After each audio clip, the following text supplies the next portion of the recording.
Welcome to Cake on Tuesday, where we spotlight the rule breakers, the underdogs who refuse to listen when everyone said it won't work. I'm Elizabeth Bieniek, and for the next 20 minutes, we're diving into another disruptive innovation story that proves sometimes the craziest ideas change everything. Today's guest is Omi Bell, the founder and CEO of Black Girl Ventures, a global entrepreneurship organization that has impacted nearly 40,000 entrepreneurs in over 60 countries. Omi's philosophy, resist being average, drives both her work at Black Girl Ventures as a strategy advisor and her work as a wellness practitioner, working with leaders to build both robust organizational systems and resilient internal nervous system capacity, because sustainable execution requires both. Omi, welcome to the show. Hello. I'm so glad to be here. I'm excited to jump into this conversation. I'm really excited to dig into this background of the story, but I would love if you first tell us a little bit about what sets your soul on fire about what you do. Yeah, I think so. The work that I do at Black Girl Ventures, well, actually both. I would say the work that I do overall, my purpose, I feel like my purpose on the planet is to create spaces of self-actualization and belonging. And so like that zooms out from where that lands, right? Like with Black Girl Ventures, we're creating capacity, capital, and community for founders. What I'm doing with the wellness work is also about the intersection of body, business, and belonging. So I think ultimately what sets my soul on fire is the idea that we are more than one thing. We can do more than one thing.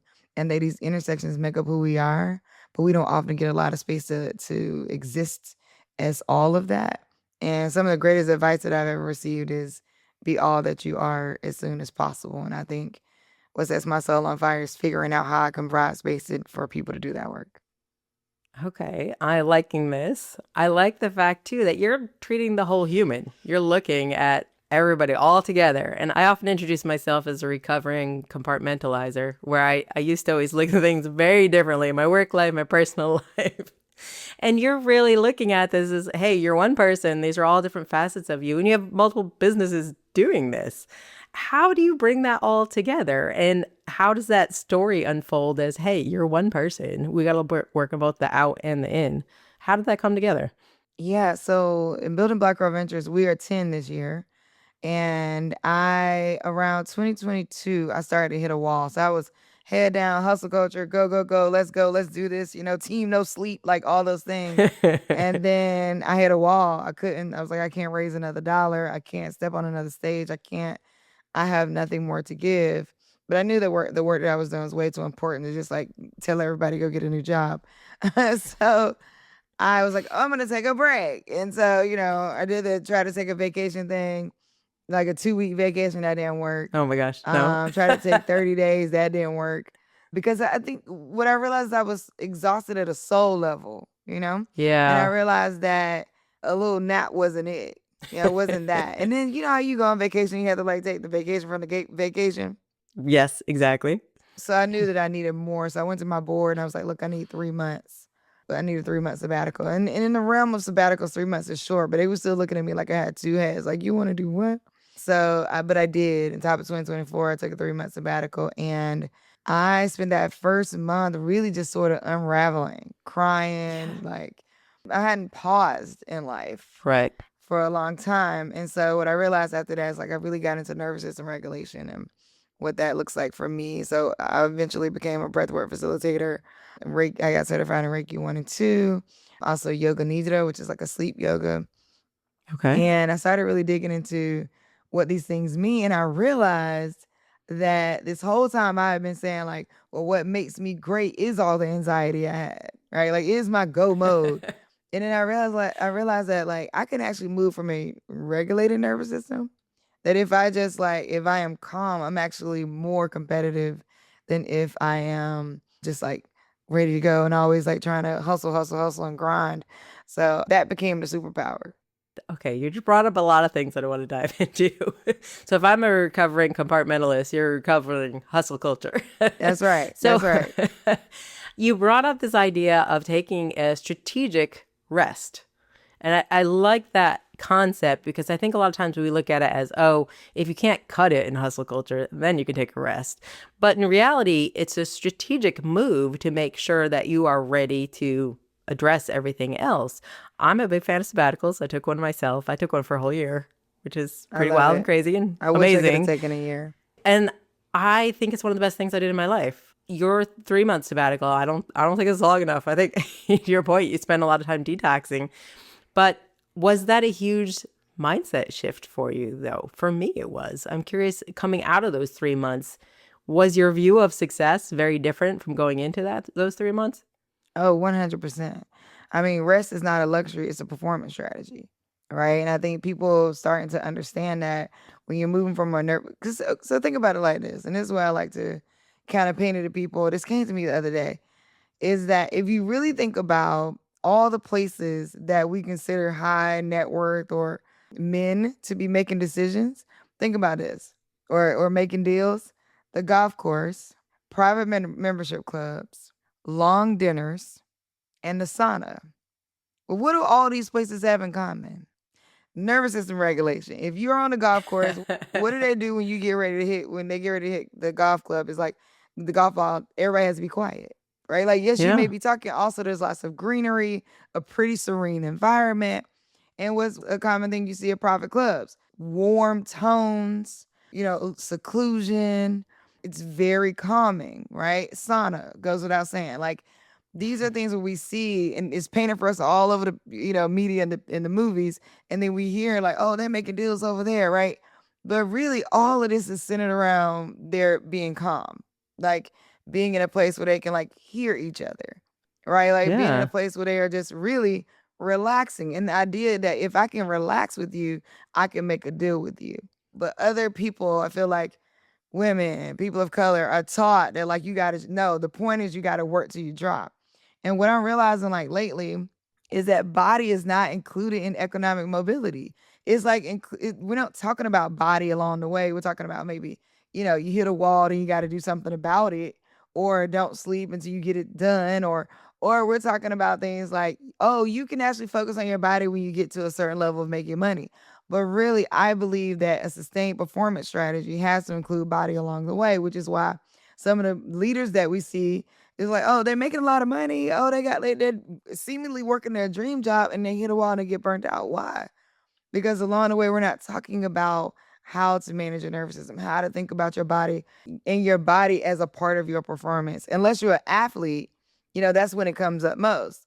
And then we look at the habits of athletes. You look at like LeBron's whole schedule. It includes so much sleep. It ain't just, oh, he gonna be on the court 24 hours and that's the way he gets better. Actually, no. It's a lot of Yeah. resting. Yeah. So you made this whole process and journey while still running Black Girl Ventures. What was that like of changing the culture at your company? Yeah, I think it's interesting because I already was well, and I would say a lot of high performing leaders are gonna identify with this. I always try to make my culture or company environment as calm as possible while I'm the one. I'm like, I'll Take the hold hustle it. on yourself. Right. I'll hold it. Don't worry. Y'all relax. I'm gonna take it all.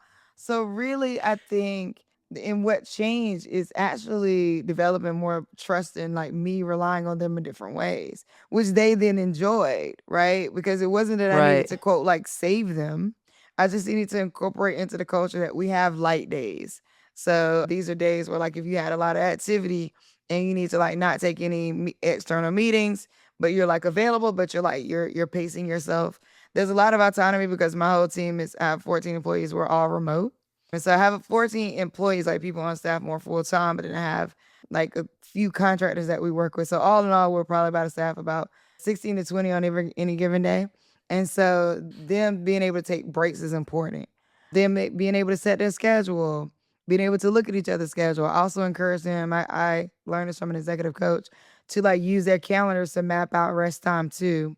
So like block time is going to be your professional development time, block time, and put it all in your calendar. This is my walk time. This is my lunch time. This is my take a break between meetings time. Like so on their calendars, they have a pretty well laid out time for themselves. Hmm. How do you manifest that message in the clients that you're working with? When you have founders in your portfolio, I mean, they're at the start of their journey. That is hustle culture to a T. How do you help them have that mindset when you feel like you're on the treadmill? Well, I think it's the message of helping them that body, business, and belonging, right? And it's helping them understand that moving from a more regulated nervous system is actually the unique vantage point versus the hustle culture, right? Because the thing about it is when you get regulated and we take time to be and like have some quiet, you can actually think, you can actually get clear. And so it's helping them understand that like when you're not moving from that place, you're moving out of anxiety. And that doesn't mean that it won't work. It's just not Yeah. sustainable.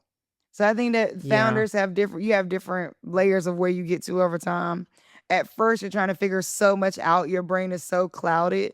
It's actually a great time for you to lean into nervous system regulation. And then there's a point where like you have lots figured out, but you just running on fumes. Like you're just really trying your best to continue getting things done. The revenue may be cycling in a way where your business is working to an extent, but you haven't really gotten into that profit realm. And the best thing you could do, one of the best things you can do at that time is really sit back and get clear. Because when you have clarity, you have confidence. So I tell people it is worth it for you to invest in clarity. If you can't stand in front of all these people and hear no without confidence. Right. And so like you gotta like lean into what it means to hear yourself think. Also, you can't figure out like what to offload or what to hand to somebody else. You don't want to try to be doing everything yourself. It's just not productive. And I think the biggest word is sustainability. What is going to help sustain your leadership over time, sustain your company over time? And running on empty is not going to do it. But I like the fact that you're leaning into that in the build-up stage. It's not once you get to this level, then you should look at this. It's a building with that in mind from the beginning so you can get to that stage. Absolutely. And I think that's one of the things that we hear all the time. Like what I'm about to launch, I'm calling it the 3B Society, Body, Business, and Belonging. And it's going to be part of it's going to be an invitation only community, but part of it will be a podcast and maybe some merch.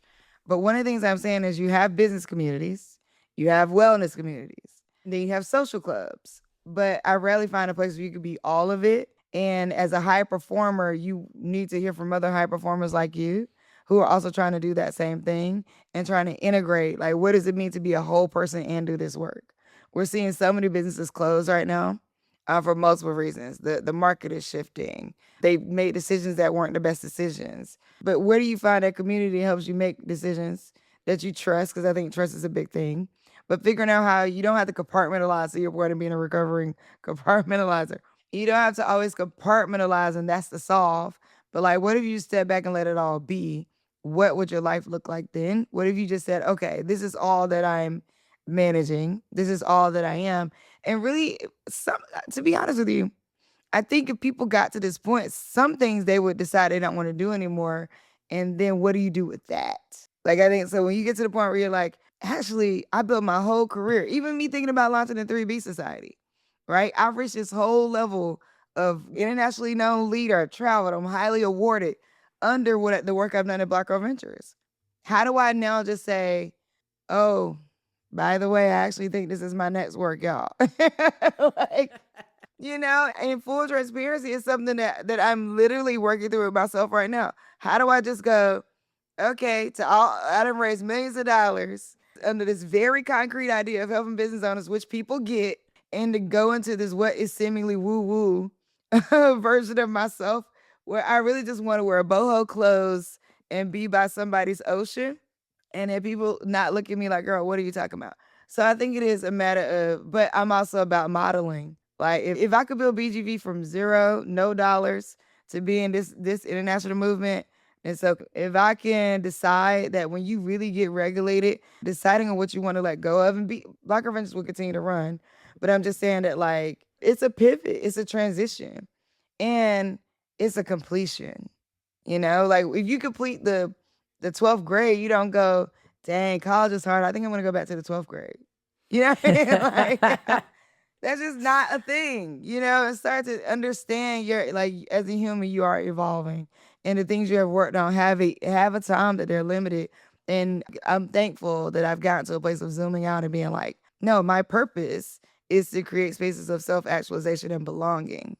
My purpose is not to be the CEO of BGV. My purpose is not to have a merch company. My purpose is, you know what I mean? Like, my purpose is so much broader than that. And wherever I'm going, I'm doing it. And whatever I start to lean into, I need to make sure that it's aligned with that and what that means. Yeah, and that truly is an evolution. It's not saying, oh, this is the wrong path, I'm going to go this way now. It is building on everything you've done up to now. You wouldn't be able to launch this new venture if you didn't have the path that you came, right? This is all the 100%. learning along the way. Well, that's what makes me unique in doing it, is because I know exactly what people are dealing with because I'm a high Right. performer. You know, so like I can talk about this because I know from being an executive exactly what you're dealing with. From being in rooms with multiple executives, from raising corporate dollars, from being in philanthropy, like I know exactly what people are dealing with. And so now I can say, hey, actually, this is possible. I've seen all the journeys that you're on right now, and that wall is coming for you too. Yeah. So part of the naming of Cake on Tuesday is talking about finding joy in the journey and celebrating along the way. Sometimes you just need to have cake because it's Tuesday, not because I hit some major milestone or we passed this marker. And that celebration of enjoying the process, I think for me, has always been something that's helped keep me sustained through it all. How do you see celebration playing a part in your journey? The number one way I see it is gratitude. Like, I feel like gratitude is a celebration for me. And that could be me dancing around my house.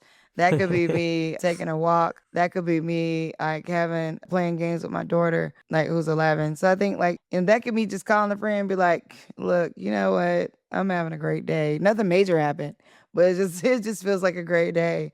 And just stepping back and having gratitude. I recently made like I had a challenge where, like, very simple challenges that come up every day. Like, I sent the link out for a bunch of people to book time, and the time slots got booked up. But then I realized it was all on East Coast, and I'm on the West Coast.